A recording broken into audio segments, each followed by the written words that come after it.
Hello everybody, this is that guy from Eureka Studios here. Today I'm going to be showing you my process, basically how I make my work, and basically some tips, some cool fresh tips for you to consume. Okay, ignoring that weird stuff that I talked about, as you can see right here, I use Toon Boom Harmony Advanced. Which is actually a pretty popular animation software for people in the animation industry, but I'm not going to brag. As you can see right here, my first thing I want to bring up, my animations are completely hand-drawn. Well, sort of, like, they are done on a computer, but every single image is different. I drew frame by frame, pretty much the traditional standard way, and in my opinion, it can bring up some really gorgeous results when you finally finish it. So, some examples I've got here. So, about the rate of frames that I do it on. So, as you can see right here, I use kind of a mix of ones and twos. I usually use ones when a character is either doing something a bit more faster than normal, or if they are, like, running. If they're walking, it's probably fine to use twos, but when they're running, it's probably more necessary to use ones because it gives off a little more dynamic feel. So, as you can see, this is Greg. He's one of my characters. Pretty cool. Actually, no, he's insane. I'm not kidding, actually. That's not even mean. As you can see right here, he's making a little shocked expression. This right here... frick. This right here is his main position. And as you can see, when he crouches... Oh, frick, I forgot to draw the legs on that one. But you get the point. When he crouches, that's his breakdown. It basically is when he moves from one position to another. And, as you can see right here, this right here is his keyframe. I even wrote it down right here, unlike the other ones right there.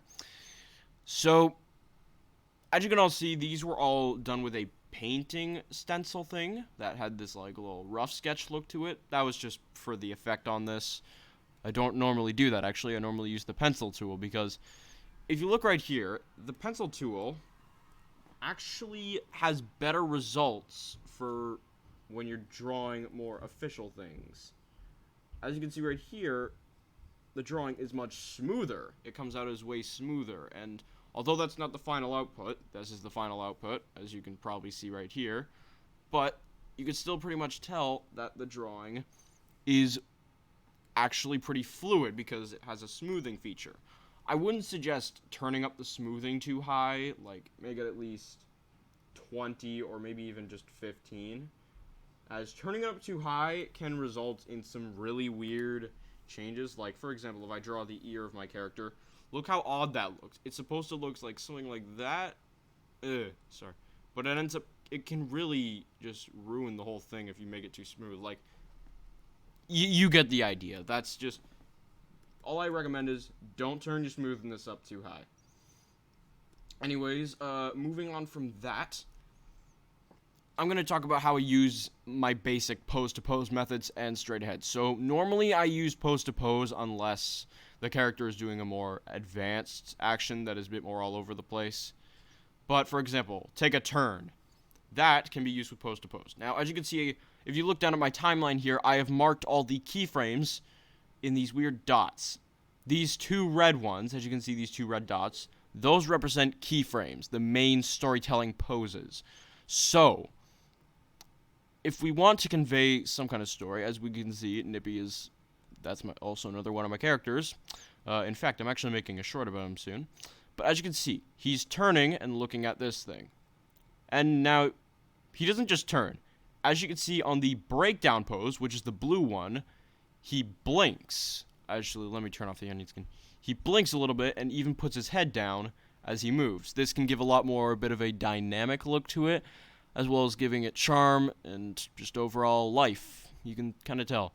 And having him blink, too, can also make it seem a lot more lifelike.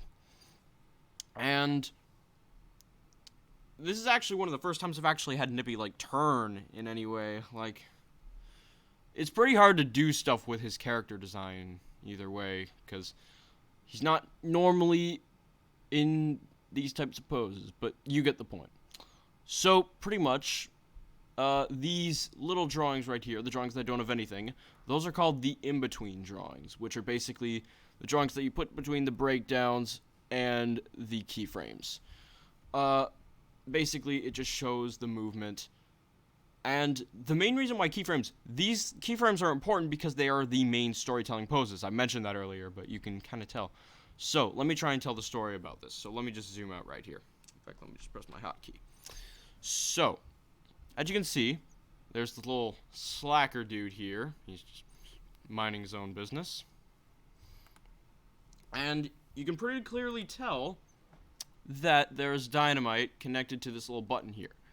Nippy, being Nippy, obviously, we zoom into the timeline, he looks at it, and given the smile on his face later, it's pretty obvious that he wants to blow him up.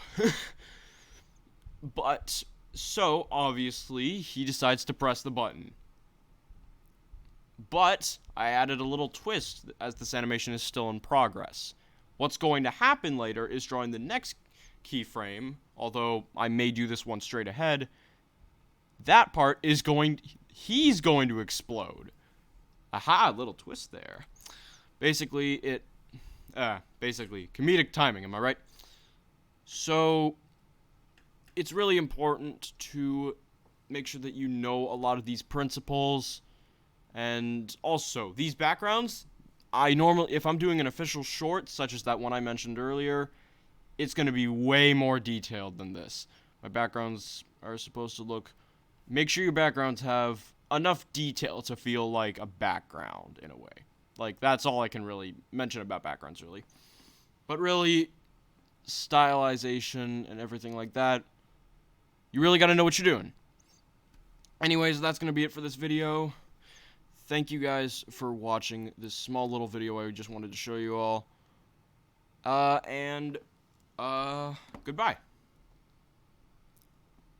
Also, I like